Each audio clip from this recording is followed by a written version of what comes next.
Hello, wrestling fans, and welcome to another week of All-Star Wrestling. I'm promoter Herb Simmons, and it's always my pleasure to be here each and every Sunday night with you, bringing you the past, the present, and the future of professional wrestling.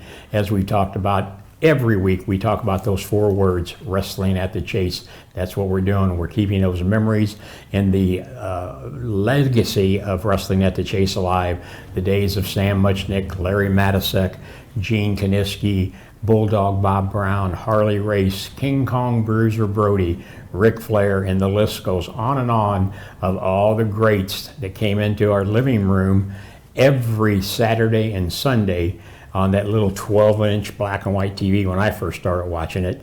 And we continue to do that to this day. As you know, back in the past couple of weeks, we had Fan Fest 3, and in the few weeks coming, we'll be showing you some more footage from there. We had a lot of the greats in there.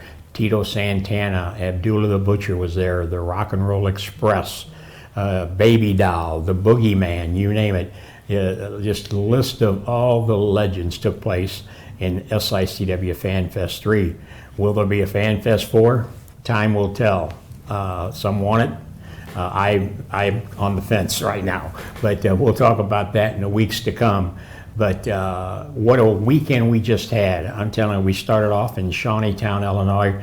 Our good friend, the fire chief there at the Shawneetown Fire Department, Cold Day Festival. Their whole week they've been celebrating, and we ended up down there Friday night. And when you talk about fired up, we had somebody that got us all fired up. Former NWA champion Tommy Wildfire Rich was there.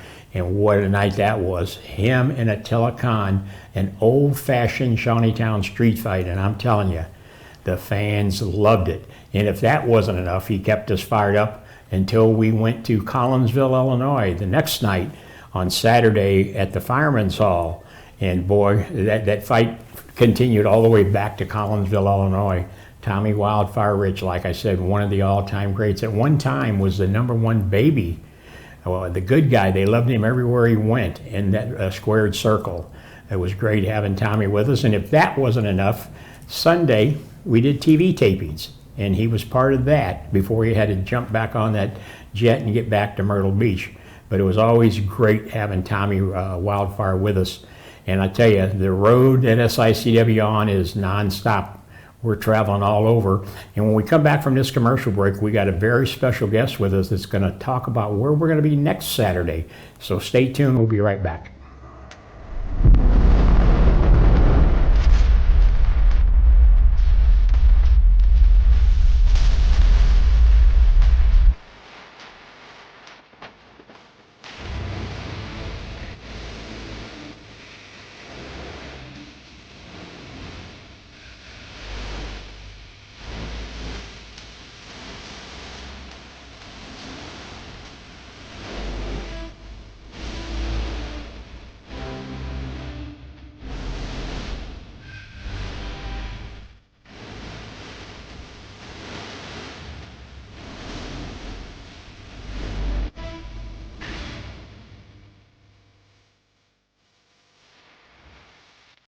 Wrestling fans, there's nothing better than barbecue and wrestling.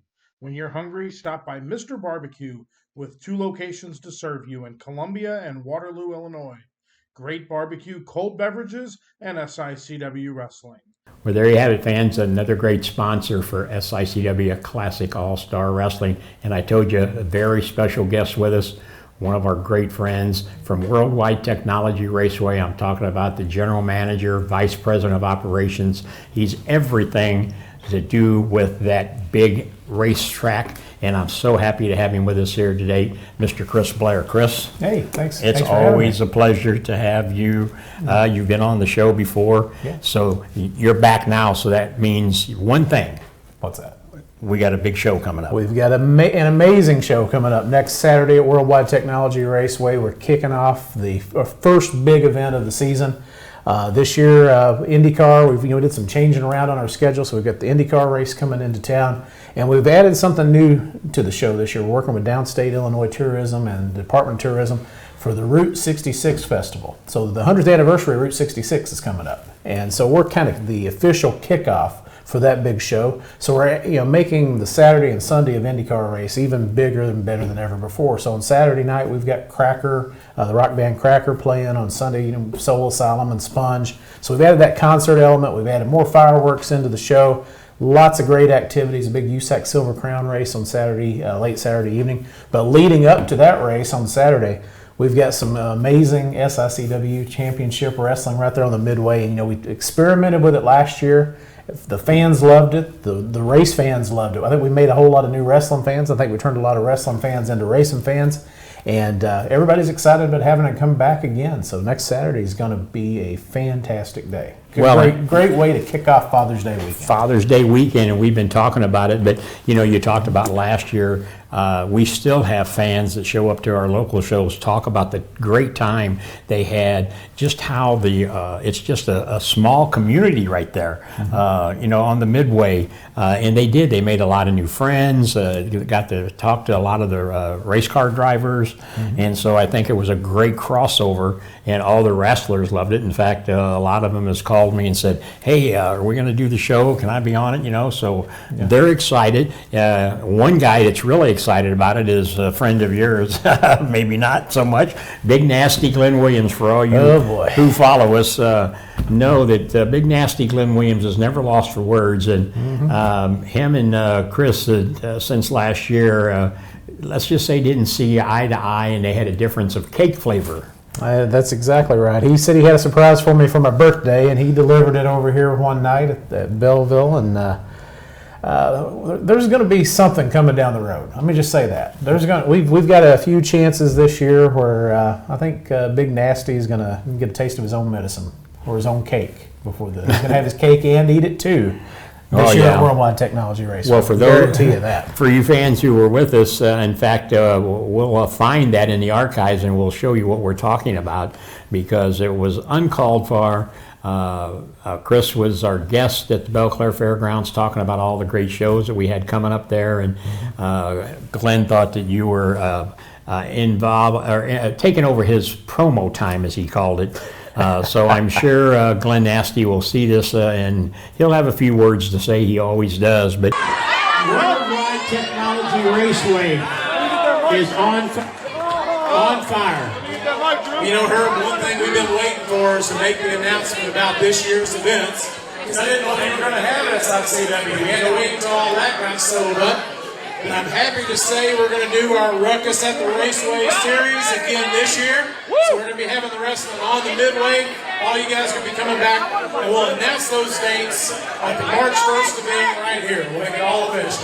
Wow, there you go. Let's hear it for that. Worldwide Technology Raceway, and once again, SICW teaming up. Now, what do you want? I think I'm going to regret this. No, you won't. I will. No, you won't. Here you go. Well, Shut up. You shut up, all right? The star of the show has the microphone. Shut your mouth. I found out there's a birthday party going on and Big Nasty wasn't invited, which is crazy. So, if you don't mind, gentlemen, thank you. Nobody invited you to the party. Yeah, Herb, I know. That's what I'm saying. I'm upset about it. He's used to that. So, here's the thing. I know that you and I haven't met. Happy birthday. Can you shut up? No! I'm trying to have a moment here, folks. Hey, not everything is about you guys. So I just wanted to come out here because Worldwide Technology Raceway, we've got the partnership. You guys are smart enough to bring the star of the show into the booth, which is me, not you idiots. They didn't ask me to do an interview with an HRA. They asked me. Hey, Brandon. They asked me. And do you know why? Because I'm the star of SICW. Yeah. Hey, it's the truth, Herb. You didn't have these shows lined up until I was on the roster. It's a fact. And I found out, let's see, NASCAR, the playoffs, you have that coming next year? That's right. Yeah, because of me, you're welcome, dude. Because of me. Yeah, NASCAR was like, that big nasty guy's got a lot of promise and potential. So we need SICW. Okay? The fact is that I just wanted to come out here and I wanted to give you some well wishes for the opportunity. You're smart enough to let me get in the booth, and I just wanted to tell you, personally, from me to you, happy birthday, Chris.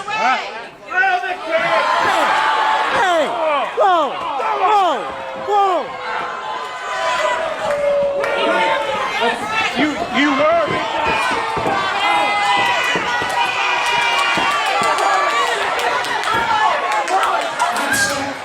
Here's the deal. You can bring him to the racetrack, but I'm going to make sure there's no chance that he's going to win. Bring him on. We're going to get him back. I am so sorry. He's going to be little Glenn from now on. He's not big nasty. It's little Glenn. Oh, there you hear it, fans. I'm sorry. You know, Well, it was just time somebody had some intellectual conversation, and then we knew that if we turned it over to Glenn, that was not going to happen. So, that's exactly right. You know, So- we need to do something that people want to hear about, and I think everybody's sick of hearing Glenn talk about himself. So we just saw that as an opportunity. We need to be talking about things that matter, and our matches at the racetrack are what matters. Yeah, that Big and- nasty, it's a whole different story. Yeah, he can talk about whatever he wants, but we wanted to talk about the Worldwide Technology Raceway, the Indy cars, and I mean, the fans that were there come there to hear about that because racing and wrestling is a marriage, I believe, and I think Yeah. we showed that last year. And I know Curtis was really excited about it. Mike was excited about it. Allison, Yeah, Nettie, yeah. all of them, the whole crew out there. One of the funniest things I remember is that had the matches going, and a lot of the drivers were on their way to the autograph session over in the midway, which it starts right after the match. And I've got drivers who are stopping and getting off the carts and walking over because they wanted to watch the wrestling matches. And Pat O'Ward, who drives for Team McLaren, you know, he's seen it all. He's been all over the world, and he wanted to jump in and be a part of that and watch that show. So it's going to be fun. We're going to make sure those guys are back there cheering everybody on this year. Well, yeah, maybe we'll get some of them up in the ring and get some pictures with them, and that'd Yeah. be pretty cool also. Sounds And good. for you fans out there, if you haven't got your tickets, how do they get tickets? I mean, You can just go to WWTRaceway.com. Just go there, or you can call the track, 618-215-8888, and we've got people there almost around the clock that'll sell you a ticket. And we've got some great family packages. Again, it's Father's Day weekend, so we've got some great value packages that will fit every budget. And you get a full day of entertainment. It'll be really nice. yeah. Well, and in this year, we're doing a little bit different. We're going to have 3 different segments of the wrestling. Yeah. One in the early morning, afternoon, and then towards the evening time. So you never know what's going to happen. You know, so you definitely want to get those tickets, and you want to be a part of it, because when you get out there, I mean, I was taken back last year. I mean, when you talk about being it's not a small town, it's a big town. I mean, you gotta, if you've never experienced, you've got to be there. The Midway, everybody on the Midway, it was just all family oriented. People from all over was coming up and watching the matches and grabbing a hold of the ropes and wanting to ring the bell. And you know, from the people in the lemonade stand to the margarita stand and to the great food. Yeah. I mean, I'm sure you're going to have all of that this year. We've got all that. We've got some great car show aspects. We've got vintage Indy cars from as old as the 1930s that are going to be there, all the way through some of the modern cars. We have Corvette clubs coming in, lots of street ride clubs that are going to be there. So there's car shows all over the place. So it's the perfect fit for Father's Day. It really is. Oh yeah. So for all of yous out there, for all the fathers, tell your family or buck up yourself and take the family out there and say, I'm going to celebrate Father's Day myself. I'm going to go out there. I'm going to get the tickets, because I'm telling you, you will not be disappointed. because anytime you can put racing and wrestling together, it's going to be great. And the SICW, you'll see people like Attila Khan, who, like I said, just came off of a weekend of probably one of the biggest weekends he's had in a long time against Tommy Wildfire Rich. You'll see the Canadian hero, Sean Vincent, who now is kind of turning the wheels to being back to where he originally came from, and that's being one of the fan favorites because of Big Nasty Glenn Williams kind of being dirty. And so, but you're going to see Bobby D, one of your favorites, our SICW Classic champion. And we want to give a shout out. Bobby's father just passed away, and our condolences to him and his entire family, and our thoughts and prayers are with Bobby D. Does so much in the community, not only in the professional wrestling business, but does training for the Little Devils football team that we're going to be doing their fundraiser again this year for, their wrestling team, amateur wrestling. So Bobby D will be with us, the big Texan, when he brings that big ham hock. It's getting to the point now nobody wants to work against him unless he promises, or I have to promise that he won't use that big hand on him or that lariat. But we'll have 3 episodes of wrestling on the 14th for Father's Day. And like I said, maybe if Glenn Williams decides to continue to run his chops a little bit, I may have to call in a special enforcer by the name of Chris Blair. I'll go do a little work in the gym this week and get a forklift so I can pick him up. That's what I may have to do. Wow. Yeah. I think the line has been drawn in the sand, Mr. Williams. If to the producer, make sure this tape gets sent to Glenn Williams so he can see that. I'm sure he'll have a rebuttal to this, but fans, mark that date on your calendar. It's next Saturday at the Worldwide Technology Raceway. You heard you can go online, you can call them, get those tickets. I mean, it's going to be phenomenal. If you've never been there, you got to be there, because that's where the action is going to be on Father's Day, I'm telling you. Come on out, come up. You'll see all the wrestlers out there. When they're not working, they'll be out there. They love the race cars. I mean, I'm telling you, my phone's been burning up from the wrestlers saying, hey, we'd like to be a part of that show. I said, well, we'll see what we can do. We have to, the thing is, it's all about timing, Yep, exactly. And I think we did a pretty good job last year of, trying to monitor the weather. Yep. So it's really factors. The forecast is looking good, though, for next week. That's what we want. We want to hear that. So fans, next Saturday, Father's Day, Worldwide Technology Raceway, SICW. We are so proud to be a part of this operation, and you're going to hear a lot more of that this week. Stay tuned. We're going to take another little break, and we'll be right back with some more information.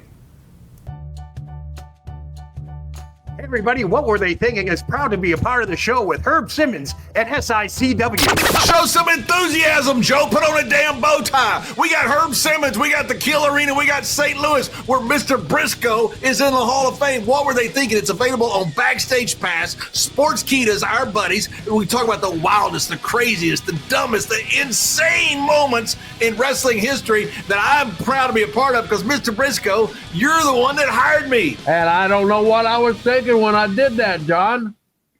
That's not nice. Not nice at all. We love Herb Simmons, and Herb Simmons, you have been there forever. Mr. Briscoe thinks you might be 1,000. I don't think you're a day over 900. We love St. Louis.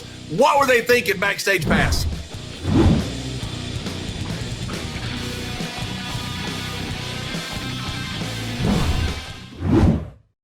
Well, there you have it, fans. Back from that commercial break, we have to have the commercials. Thank you to all of our sponsors, and we can't do it without them. And you got to understand, when we're leading up to this big Saturday at Worldwide Technology Raceway, Glenn Williams he's biting at the bits. He wants to be there. But right now, I want to take a look at what happened when he was at SICW Fan Fest 3, when he was running his mouth. And Ricky Martin from the fabulous Rock and Roll Express had to confront him.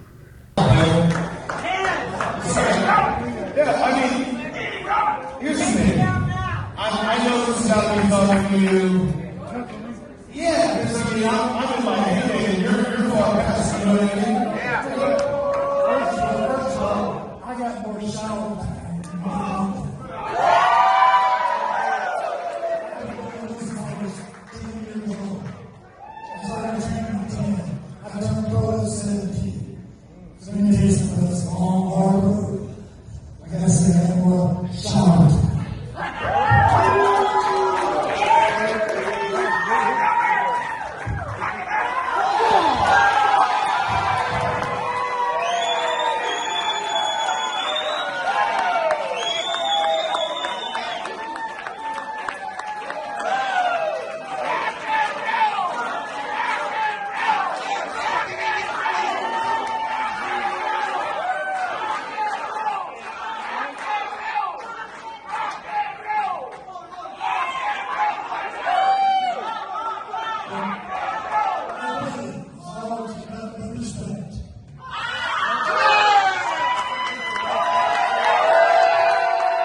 Well, that's what I'm talking about. Glenn Williams never knows when to be quiet. He did receive the award of the Wrestler of the Year award. I don't know if he bought the judges off or what he did, but he is the Wrestler of the Year award for SICW. But you've seen what happened when he got confronted by Rock and Roll Express member Robert Gibson. They were both there, but Robert Gibson's the one that said, wait a minute, let me go talk to this young man. And you've seen what happened. And Chris, I think I've got a new favorite wrestler after seeing that. He put that boy in his place, and that's exactly what he needs. And there's an open invitation. Come on out to the racetrack. I'd love to see that happen again. there you have it. That line I talked about being wrong, I mean, the line is, it's gone. The challenge is on. So Big Nasty Glenn Williams, when you see this, I'm sure you'll have an answer for it. And if not, just show up next Saturday, Worldwide Technology Raceway, and I'm telling you, it will be great. Now, fans, let's take a look at a classic from Wrestling at the Chase. Speaking of dynamic people, look who's here with me. Do you recognize, how could you not, one of the most popular and beloved figures in St. Louis wrestling history, Mickey Garagiola. Mickey, thanks for joining us. Larry, it's always a pleasure to be with you, and I'll tell you, at my age, I'm ready for the hot tub. Well, we'll see if we can get you a hot tub, but first, we're going to talk to Mickey in more depth later. Right now, let's go back to February 22nd, 1981. Ted DiBiase had established himself as a superstar because of his exploits in St. Louis, but then along came Big John Studd. You remember Big John Studd, Mickey? I sure do. Big John Studd against Ted DiBiase. Let's take a look at it. The main event, a one fall with a 20-minute time limit. Introducing from Los Angeles, California, weighing 323 pounds, Big John Studd. From Omaha, Nebraska, weighing 346 pounds, the Missouri State Champion, Ted DiBiase. Referee Lee Warren.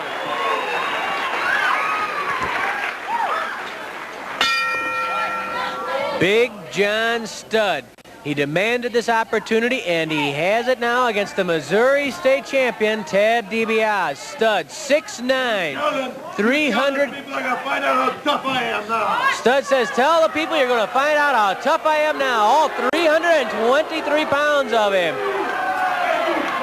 Hey, you punk, says Studd to DiBiase. Studd has been at verbal war with promoter Sam Muchnick because he hasn't gotten an opportunity in main events yet. He says, you're forcing me into tag matches. You're trying to hide the big stars from me. The stars are running. The Studd misses. That hard smash, what would have been a hard smash if DiBiase had been there. Ted DiBiase, they're calling him the uncrowned world champion. I told you he's afraid of me. He's afraid of me, says Big John Studd. That's why he's walking around the ring looking at Mr. Ted DiBiase. Yeah, let's have him keep his attention on Mr. DiBiase instead of you and me, Mick. Ah, you better believe that. He is awesome, frightening, menacing. Studd forces DiBiase to the ropes. Lee Warren trying to break him up, and once more DiBiase sidesteps the punch of Big John Studd, and Studd glares at DiBiase. DiBiase clenches his fist. He says, if you want a box, I'll go that route. The Missouri State Champion, Ted DiBiase. The pressure is on him now after what happened with Harley Race. People like Big John Studd and many others after him, and DiBiase pounds on Studd. Side headlock by DiBiase on Big John. Studd briefly in the hair. Lee Warren right on top of the situation. Studd reaching inside, trying to break up the headlock. That didn't work. DiBiase trying to force Studd forward so that his size isn't as big a difference. Studd trying to squeeze DiBiase. And there it is, the Missouri State title belt. It belongs to Ted DiBiase by virtue of victory over Ken Patera, as DiBiase is just manhandled by Studd, who charges in and misses with that charge. Drop kick by DiBiase, knocks Studd into the corner. DiBiase to the air. Oh, way up in the air, flying head scissors by DiBiase on Studd. Believe me, you have to fly to get up there to get Big John. He's 6'9". Boy, it was like being on the arch that time. Oh, and if he'd have missed, he would have landed out about Kings Highway in Lindell. He Right would have at the landed front in the lobby door. of the Chase Hotel. Right there. Right on top of Ed Merchant or somebody in the Chase Hotel. Look out, Ed. They're taken to the air here in the KPLR studio. It's Ted DiBiase and Big John Studd. You talk about great rivalries.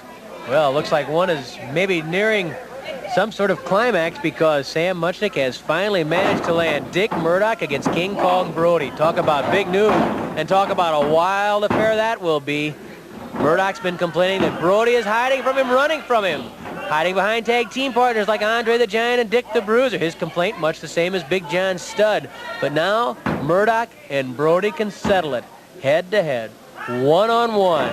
A main event, Murdoch and Brody, as Studd uses the tights to try and get the shoulders of DiBiase down. Can you imagine what a war that will be? Brody will go through a concrete wall to get a Dick Murdoch. He won't have to do it because they're both going to be inside that ring alone. Murdoch and Brody, this is it. Settle it now, boys. Dick Murdoch and King Kong Brody.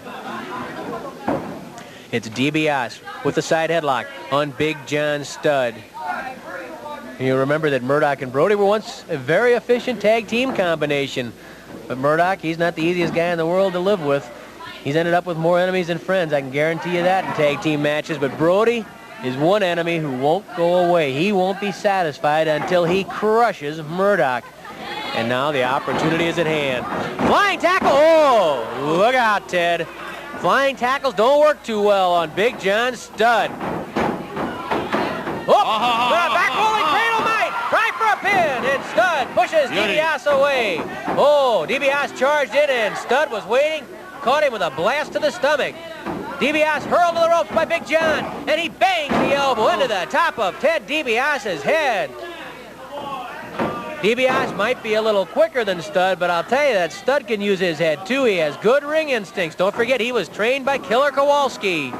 Studd lifting DiBiase into the air for a tremendous body slam. Ted DiBiase has been rattled by Big John Studd. He tries to line up the back, I guess. He comes up behind DiBiase and slams those meaty forearms into the back of DiBiase. 5 minutes have passed, 15 minutes left. Studd lifts DiBiase high into the air for the atomic knee drop, slamming the tailbone into his own knee. This could be it for DiBiase, and oh, it was close. Big John Studd nearly polished off DiBiase right there. Studd is ready, and let me tell you, DiBiase may have the battle of his life on his hands right now against Big John. Look at those forearms and biceps on Big John. He's just huge. He's huge all over. I'll tell you, and he's in such good proportion. So well built, I don't think you realize the size of the man until you stand next to him, until you see those huge hands. But the only guy bigger is Andre the Giant. You can see right there, he really dwarfs Ted DiBiase, and Ted's about 6'4", 6'5", comes in around 245 pounds. But Big John Studd, oh, that's something else. He's huge. He's a mountain of a man. DiBiase bridging up. Oh, forearm smashed by Studd. DiBiase keeps his balance. Not the second time, though. Studd pounds him back down with legal forearm smashes. Look at that fist clenched right up against the face of DiBiase, pushing the cheek in, twisting the nose. Big John Studd. A little smile on his face. He knows that right now he's in command, that he's shaking Ted DiBiase, and Big John Studd. If he could beat DiBiase, as far as he's concerned, I guess, it's like beating the world champion. He saw that match between Race and DiBiase. And you know what happened between Race and DiBiase has a lot of other wrestlers even hotter on the trail of Race because they say, boy, he is ready for the picking now. People like Big John Studd, like Dick Murdoch, like King Kong Brody, like Dick the Bruiser, like the Funks, like Jack Briscoe, like Rocky Johnson, like so many more, like Ken Patera. Now, more than ever, the pressure is on Harley Race. Everybody wants a crack at Race. Dusty Rhodes is after him. I'll tell you, the pressure on Race is immense, but the pressure on Ted DiBiase is just as much. Especially right now, because he's in with one of the biggest and the meanest of them all, Big John Studd. There's a beautiful bridge by DiBiase. Oh, what a bridge against Studd by DiBiase, trying to pull the hands off his chin, trying to turn his way out. DiBiase slipping the head through. An elbow smash to the stomach. Another elbow smash to the stomach. Here comes DiBiase. Flying tackle. Down goes Studd. DiBiase managed to drop him. DiBiase ducks away. Oh, the drop kick missed. The drop kick by Ted DiBiase missed. Big John Studd outmaneuvered DiBiase. Flying elbow drop to the back by Big John. He covers DiBiase, count of 1. At 2, DiBiase gets away, but Studd's right back on top of him. Big John Studd in control against Ted DiBiase. DiBiase had gotten out of trouble for a second, but Studd, showing he's more than just size, managed to elude the drop kick, and DiBiase took a hard spill when he missed that drop kick. Studd pulling back on DiBiase's head. Lee Warren checking. It's not a strangle. It's dangerously close, but it's not. You can see the pressure up underneath the jaw of DiBiase. DiBiase having the blood really cut off to his head, the way his head is twisted and the way his neck is being squeezed by Big John Studd, a former collegiate basketball star. He's filled out quite a bit since those days, though. Constant weight work. He's a dedicated weightlifter. Almost every day he's in that gym pumping iron. Big John has the power, no question about that. DiBiase trying to force his way to his feet. Studd leaning on him, trying to wear DiBiase down. That's something Studd can do against almost any opponent. DiBiase to his feet, the crowd watching intently. DiBiase with a blast to the stomach. DiBiase and Studd pound on each other. DiBiase hits the ropes. Throws a forearm smash over the top, a slash to the throat. Studd gouges the eyes of Ted DiBiase. Studd whips DiBiase to the rope. Up, look out, jackknife, cradle. This could be it. But the shoulders are free, and Studd manages to lift those shoulders and at the same time bang his boot into the head of Ted DiBiase. Studd kicks DiBiase away, buying himself some time to get over onto his knees. Both men cautious. DiBiase knows he's in a battle. No room for error, no margin for mistake between Studd and DiBiase. 10 minutes have elapsed, 10 minutes left. Cautiously, very cautiously, DiBiase reaches out. Studd daring him to lock hands. He does. Studd charges in with a knee lift to the stomach. An elbow smash to the neck, and DiBiase shaken again. Big John Studd, more than a handful so far for the Missouri State champion. Studd pounds on the back of Ted DiBiase. Remember, Studd's favorite is that hanging backbreaker.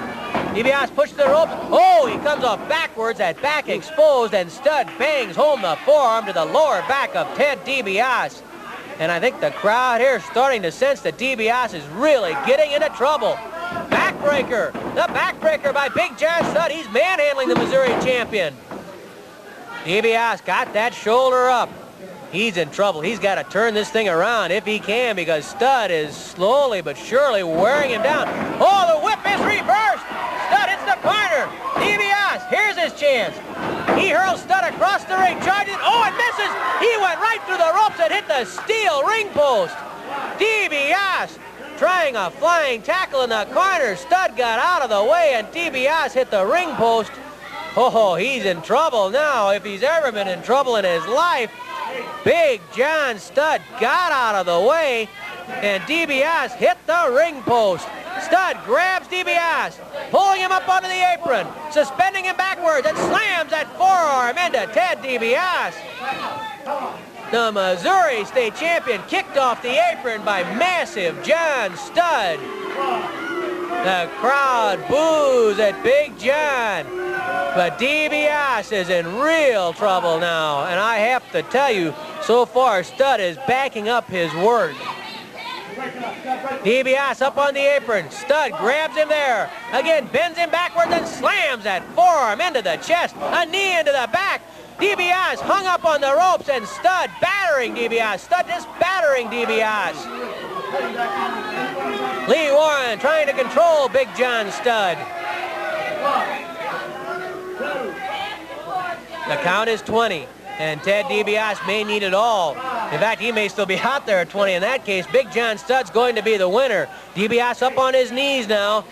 He's standing, he's holding that shoulder that hit the ring post. Studd right there. Look out. DiBiase grabs Studd's leg, and he slams Studd's leg down across the apron.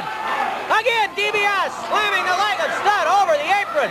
He's tying him up around that steel ring post, and he rams the knee of Big John Studd into the steel ring post. DiBiase now Studd in trouble. That knee always vulnerable no matter how big you are. And DiBiase tears into Studd. Down goes Big John. DiBiase, the leg snap, yanking out that hamstring. Big John Studd, the hamstring snapped by Ted DiBiase after his knee was slammed into the ring post. The body drop into the knee, and you know what DiBiase is thinking about here. He's thinking about the figure 4 leg lock. Again, DiBiase steps inside and snaps the leg. Now even the shins, the tendons coming down the front of the knee, aching on Big John Studd. He spins, going for the figure 4, but he's kicked away and out of the ring by Big John Studd. Talk about power with one leg. Studd kicked DiBiase right out of the ring. Studd crawling through the rope. Big John Studd going out of the ring and after Ted DiBiase. He slams DiBiase into a chair. Big John Studd slamming DiBiase into a chair outside the ring. And again trying to ram him into another chair. Studd and DiBiase battling outside the ring. We have a Donnybrook. It's Studd and DiBiase outside the ring. Studd slammed headfirst into the apron. DiBiase grabbed the chair. DiBiase grabbed the chair. Oh, and he clobbers Studd over the head with the chair. Studd still real quick.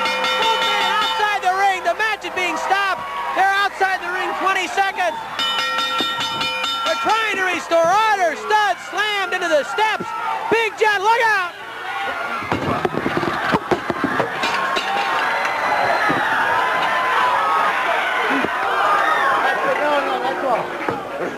Come on, break it up. Studd has slammed DiBiase into the ring post and then into the press table.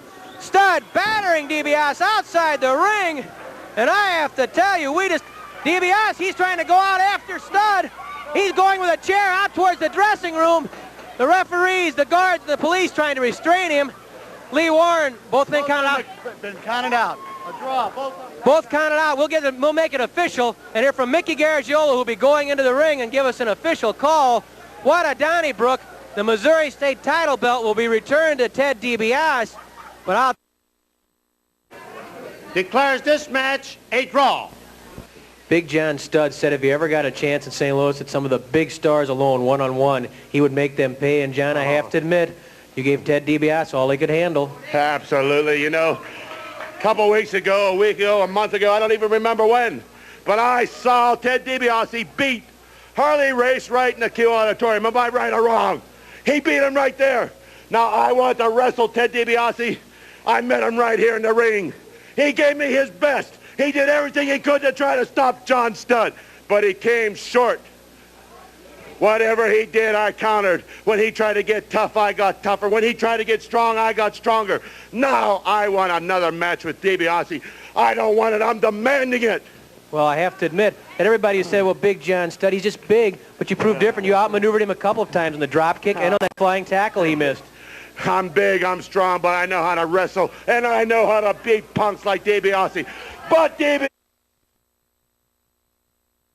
step in the ring for a good sweat. I want your title. I want something worth beating you for, punk. And I have to know, Big John, that you're thinking, too, if you can take the Missouri title from DiBiase, that could mean Harley Race next. Let's put it this way. There's no ifs, ands, or thans about it. I can beat DiBiase. And, brother, when I saw the licking that DiBiase gave Race, I know I can beat Harley Race. There's no doubt about it. I am the new NWA champion. It's just a matter of time, Harley Race. And the #1 contenders, Ted DiBiase. Well, Race, you can go to bed and sleep with peace because I am going to get rid of Ted DiBiase for you. You won't have to worry about DiBiase. But when you're sleeping, Harley Race, you're going to have a nightmare. You're going to dream about John Studd coming down your back, smashing you right in the middle of the ring. Could I beat him with the backbreaker? That's what I'm going to beat you with, DiBiase. It's the backbreaker right on my shoulders. What do you got to say about that? Well, doesn't it worry you that DiBiase has plenty of weapons, too, like the figure 4 leg lock? He almost had you with that figure 4. Hey, everybody knows almost only counts in hand grenades and horseshoes. Ted DiBiase went for it, and he ended up eating dirt on the floor with my big size 15 boots smashing his face. So the challenge has been thrown down. You want DiBiase one more time. There's no doubt about it. I want you, DiBiase. I want you. And I'm going to beat you. I'm going to be the new Missouri State champion. And then from there, I'm going to climb up another notch in the ladder. And I'm going to be the new heavyweight champion of the world. You're looking at the biggest, the meanest, and the best right here. Big John Studd. So far, he's lived up to his words. Big John Studd. We'll be back with more in just one moment. Welcome to Wrestling at the Chase, the opening bout, a one fall with a 15-minute time limit. Introducing from Winnipeg, Canada, weighing 247 pounds, Bulldog Bob Brown. From Toronto, Canada, weighing 250 pounds, Pat Kelly. Referee Charles Veneta. You know there's no love lost between Bulldog Bob Brown and the Kelly twins, Pat and Mike. And today it's Bulldog Bob Brown against Pat Kelly head-to-head. Kelly and Brown tie up. Brown forces Kelly to the ropes. Then a little slap to the face from the Bulldog. Remember about a month ago here on Wrestling at the Chase, the Kellys were against Bulldog Bob Brown and his nephew Kerry, and Kerry Brown suffered a rather severe head cut at the hands of the Kellys. The Bulldog hasn't forgotten that. Charles Veneta, the referee, backs Bulldog Bob Brown up and balls him out for not breaking cleanly. Brown takes a long look at the referee, and he's ready to do battle with Kelly. Side headlock by Kelly on the Bulldog. Over the hip goes Bulldog Bob Brown. Veneta right on top of it, checking the shoulders of Bulldog Brown. Ask him, yells Kelly. Brown reaches up for the hair. Not a whole lot of hair on top of Kelly's head. Irishmen by way of Toronto, Canada are the Kelly twins. And a packed house here today at the KPLR TV studio. Believe me, they're hanging from the rafters, as usual, to see Wrestling at the Chase in person. Brown gets Kelly over on his shoulders, count of one, but that's about it. Then Kelly comes back up on top. Veneta gets Brown's hands off the tights of Kelly. Neither man shy about abusing the rule book, that's for sure. This could turn into a real Donnybrook.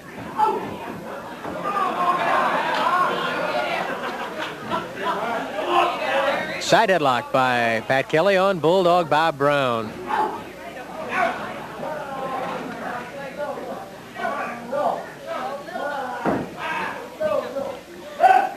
Ask him again, says Kelly.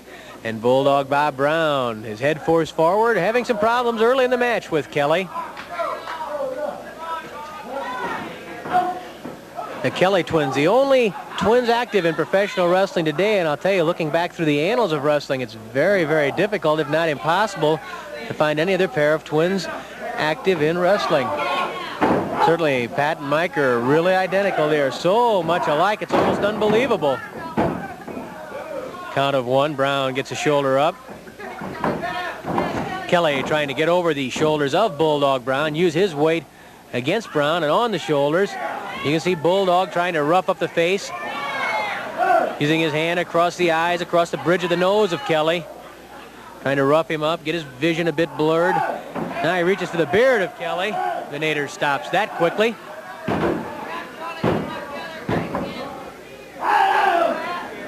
Brown cries out. Again, Veneta checks the shoulders of Brown. Kelly balances over the top of Bulldog. Bulldog manages to lift that arm up. Kelly be happy to get a pin this way on Brown, but it's going to be very difficult. The Bulldog has a lot of good upper body power. Very strong. Shorter than many wrestlers, but that has never bothered the Bulldog. When it comes to competitiveness, when it comes to being scrappy, the Bulldog takes a back seat to no one. If he's cheered, if he's booed, it really doesn't matter to Bulldog Bob Brown. I don't think it matters to that gentleman, Kelly, either. Either one of the Kellys, for that matter. Winning is the name of the game. That's something the Kellys have been doing very well of late, especially in the Midwest, and so is Bulldog Bob Brown. This is a real good match right here. A good test between two tough, experienced grapplers. Brown reaching inside, trying to break the grip of Kelly. Come out with a wrist lock. Instead, he pulls underneath, and then a chop to the throat by Bulldog Brown. Brown, a bit woozy, though, after being locked in that side headlock. He retreats to the corner to try and regain his composure. Kelly was cautious. He didn't rush in wildly, though. Side headlock by Brown on Kelly. Kelly tries to bear hug the Bulldog. He's squeezing Brown's chest and side. Really doesn't have enough leverage to do anything there. He realized it, gave up on that, and now puts pressure against the cheekbone and the jaw of Bulldog Brown. Kelly spins out of the wrist lock, but not for long. Brown punches Kelly, and then a side headlock on Kelly by Bulldog Bob Brown. I think the crowd is torn. They don't know who to root for here. They booed Kelly, they booed Brown. They're not just too sure who they're for. If anything, I would think the edge in fan support is probably with the Bulldog. Oh, hard slash to the throat, and again the side headlock. Down goes Kelly. Hard bounce by the Bulldog. Count of 2 on the shoulders of Kelly. 5 minutes have elapsed, 10 minutes left. Bulldog Brown was complaining about the way that Charles Venator was counting. He thought it should have been faster. Venator says, I count the same every time. 1001, 1002, 1003. Of course, Charles Venator was right in the middle of that controversial match between the world heavyweight champion Harley Race and the Missouri State title holder Ted DiBiase. What a fantastic match it was. Wild, bizarre, spectacular, unbelievable. It all applies to that one. Oh, and Brown's leg jammed into the knee of Kelly, and you know that the Kellys are very adept with that Irish clutch leg hold, and maybe that's what Kelly's thinking about right now as he dished out some punishment to the left leg of Bulldog Brown. Flying mare by Kelly, and then he clamps the head and comes down with a figure 4 head scissors. The Kellys have a lot of different holds. They're very versatile. Speaking of that match between Race and DiBiase, well, I'll tell you, it's going to go down as a classic, something that people are going to talk about for years and years and years to come. What happened was each man took a fall. DiBiase was coming on strong. After he lost that first fall to the standing pile driver of Race, had his head split open, was bleeding. From that point on, it was all DiBiase. He won the second fall with the figure 4 leg lock. In the third fall, Race avoided a flying tackle as you watch Bulldog Brown come out with a double toe hold on Kelly. DiBiase tried the flying tackle. Race sidestep, and DiBiase smashed into referee Charles Venator, knocked him right through the ropes, off the apron, and down to the concrete floor. Venator was down on the floor. Race tried to jump DiBiase, who was looking for the referee. DiBiase battled back. At that point, Race, almost in self-defense, grabbed DiBiase and threw him over the top rope. DiBiase came sailing over the highest straight and nearly landed on Venator, who was flat on his back on the floor, but had his eyes open and saw DiBiase being thrown over the top rope. Of course, at that point, Venator was still stunned. DiBiase started to crawl back into the ring. Referee Lee Warren, who'd been watching from up by the dressing room area, had come running to ringside to try and aid Venator. He came into the ring just about the point that Race tried a suplex on DiBiase. It backfired. DiBiase got behind Race, gave Race a back suplex, and put his shoulders on the mat. So naturally, Lee Warren, seeing Race's shoulders on the mat and not having seen Race throw DiBiase over the top rope, he was coming through the crowd at the time. Warren got down and counted to 3 on Harley Race. He hit 3 at almost exactly the moment Venator regained his footing outside the ring and called for the bell to disqualify Race for throwing DiBiase over the top rope. Of course, when the bell hit, nobody knew, and most people thought that DiBiase had pinned Race, which in fact he had. He had pinned Race. He had pinned the world champion, and that place exploded. DiBiase jumped for joy, and Race was an absolute shock. But when the referee Venator got into the ring, he pointed out he'd seen Race intentionally throw DiBiase over the top rope. He had no choice but to order the disqualification. And once there was a disqualification, what happened after that didn't matter. So DiBiase won the match. But Race, by a long-standing rule that's been in effect since 1930, Race kept the title because a champion cannot lose the title on a match decided by disqualification. A bitter blow for Ted DiBiase, but he admitted afterwards, and he was quick to admit it, he talked with Venator that the referee had made the right decision. He called it correctly. But you know, wrestling's just like football or basketball or any other sport. Until you hear that whistle blow, the match isn't over. And even though there'd been that toss over the top rope, the bell never sounded. Race thought there was still a match going on. So did DiBiase. Race was going all out to finish DiBiase and pin him. It backfired. And only a freak, only a stroke of luck. Lady Luck was smiling on Harley Race. That's the only reason that Harley Race is still the world heavyweight champion, and that the gold belt does not belonged to Ted DiBiase. And what a match it was, though. Up and down action from every second, start to finish. Fantastic match. And a lot of people right now are calling Ted DiBiase the uncrowned world champion. Charles Venator checking the shoulders of Pat Kelly. Bulldog Brown twisting that toe. That's a long explanation, but so much happened in the match. It just bears repeating, and so many people have been talking about it all over the country, all over the world. People from Japan were calling exactly what happened. Well, Larry, it's a long explanation, but you take the fan out there. Once his eyes are on the ring, he's not watching whether Venator's outside the ring or not. So that's why the fans, they thought that DiBiase was the champ. Sure, and actually, though, you can't take it away from Charles Venator. He made a tough call, but he made the right call. Kelly pulling back on the head of Bulldog Brown, trying to roll Brown's shoulders onto the mat. 10 minutes have expired, 5 minutes left. You don't fail to count when I'm down, do you? Says Bulldog Bob Brown to referee Charles Venator. Venator had some sore ribs for a couple of days. He was really hit by DiBiase. It was just an accident, but those things can happen in a wrestling ring. 18 by 18 inside those ropes, and two big bruisers flying around the ring. And without a doubt, getting back to the DiBiase race, they had the top referee in there in Charles Venator, no doubt. And you can't fault Lee Warren either. His intentions were good, coming to the ring to help out. True. He called what he saw. He called what he saw, and what he saw was Ted DiBiase pinning the world champion. Kelly slashing his way on Bulldog Bob Brown, slashing his way out of a leg hold, and now he twists the Bulldog's head. Bulldog reaches up for the hair. Venator stops that, and Brown throws a kick at Venator, and Venator threatens to disqualify Bulldog Brown. That would not make the Bulldog too happy. You can bet on it. It's not a strangle. Brown again in the hair. Really, for two guys who are pretty hard on the rule book, been a lot of holds in this match. But of course, it goes to show that even the guys who are rough and tough, aren't afraid to throw punches and get a little out of line now and then. They know how to wrestle. They know the basics. Side headlock and a punch from Kelly to Bulldog. Down goes Brown.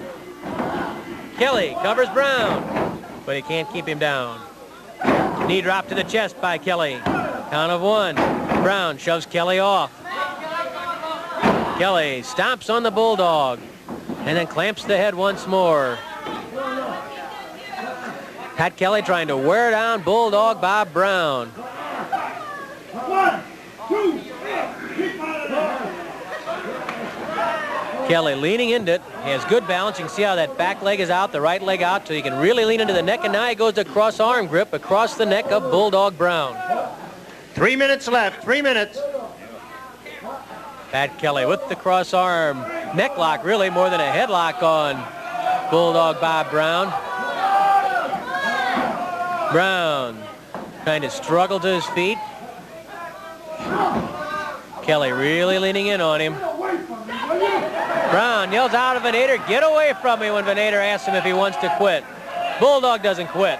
I don't know why he wants Venator to get away from him. He should tell Kelly to get away from him. Good point. Kelly's the guy giving him the trouble, and Kelly has looked pretty good in this match, let me tell you. He pounds on the stomach, then a chop to the neck, and Brown knocked into the ropes and out of the ring by Pat Kelly. Kelly taking command of the match, and Bulldog Bob Brown is in trouble. Slowly, Brown comes to his feet outside the ring. Kelly stomps on the back of Bulldog Bob Brown. Brown having problems, favoring his shoulder. You know, he's had some shoulder and neck problems over the last year anyhow. Brown crawls through the ropes, and there's Kelly right on top of him with a knee lift into the stomach. Hard forearm smash, and Brown gouges the eyes of Kelly. Bulldog Bob Brown goes to work on Kelly. A slash to the throat, a knee stomp underneath the chin of Kelly. Once more, Brown with that knee stomp underneath the chin of Kelly. Drop kick by the Bulldog, and that surprises the crowd. Bulldog Bob Brown grabs Kelly, pitches him outside the ring. Brown going outside on the apron. He's warned by Venator. Kelly starts to come up, and Brown stomps on his head. Again, Brown kicking Pat Kelly in the head before Venator can get Bulldog Brown back into the ring. 1 minute left. 1 minute. Brown whips Kelly back into the ring. Bulldog Bob Brown lifts Kelly. The backbreaker. Brown trying to finish off Kelly. Count of 1. And at 2, Kelly shoves off Brown, and Brown again complains about the count. But definitely Kelly was not down long enough for the pin. Brown lifts Kelly again for the backbreaker. A second backbreaker by Bulldog Bob Brown. And at 2, Brown shoved off once more. Brown takes out his anger on Venator by chopping at Kelly.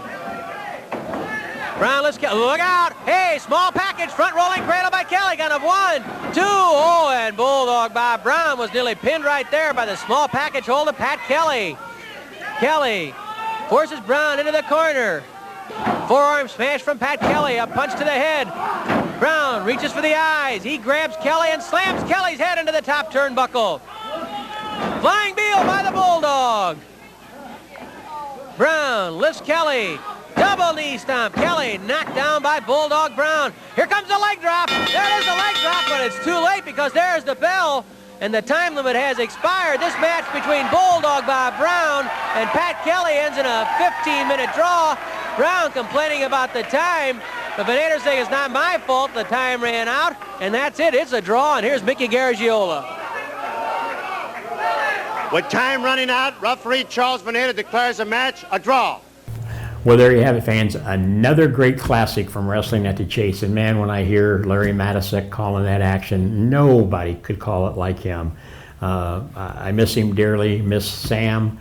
I wish they were here now to see what SICW is continuing to do, being tied up with Worldwide Technology Raceway. And Chris, you know, Wrestling at the Chase was a household name for years, and to be able to see a classic like that, I think it just says great things about what SICW is doing, and to be affiliated with you and the organization, I can't thank you enough for that. Well, that's one of our goals, is that we're hoping that down the road from now, 20 years from now, people are talking about those great matches that occurred at the racetrack with all the various events that we have. We want those to become historical moments that the next generation of wrestling fans will be watching for years to come. Well, the one thing I can assure you, probably there won't be a statue of Big Nasty Glenn Williams at Worldwide Technology Raceway.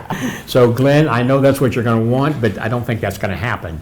I mean, there will be memories, but I don't know will be a statue. They're going to be all bad memories for Glenn Williams, I'm going to tell you. Well, fans, we appreciate you tuning in this Sunday and every Sunday night when we try to bring you the past, the present, and the future. That's just what we've done. We talked about some of the past. We talked about the Fan Fest 3. We talked about Shawneetown. Thank you to the fire chief and everybody at Cole Festival there. Hopefully we'll see you next year down there. Our good fans from the Collinsville area, the St. Louis area that showed up Saturday night at the Fireman's Hall. Thank you from the bottom of our heart for being there. For those of you who come and be a part of the TV studio on Sunday, we love that. And for the fans, for next Saturday, Father's Day weekend, I want to see you at Worldwide Technology Raceway when wrestling and racing take place once again. We'll see you right back here next Sunday evening.